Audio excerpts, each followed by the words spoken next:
Where the Wild Things Are. Story and pictures by Maurice Sendak.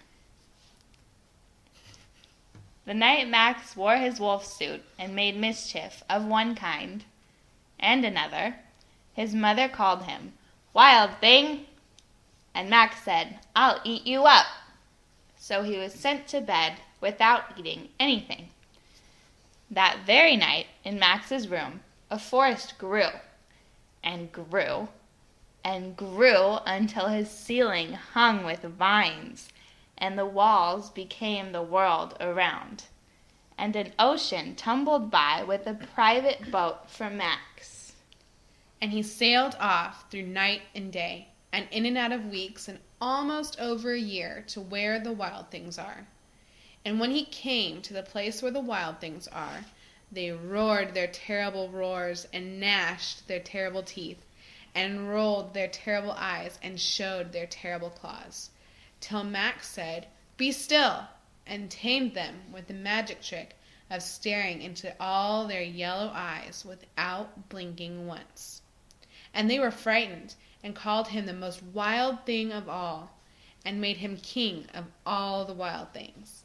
"And now," cried Max, "let the wild rumpus start."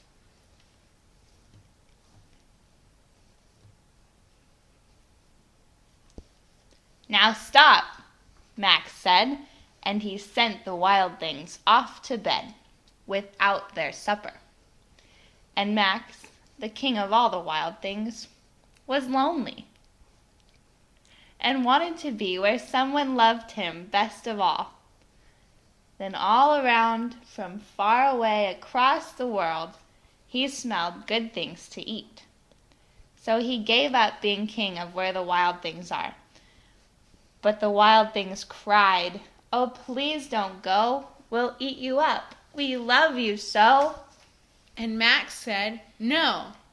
The wild things roared their terrible roars, and gnashed their terrible teeth, and rolled their terrible eyes, and showed their terrible claws. But Max stepped into his private boat and waved goodbye. And he sailed back over a year, and in and out of weeks, and through a day, and into the night of his very own room, where he found his supper waiting for him, and it was still hot. The end.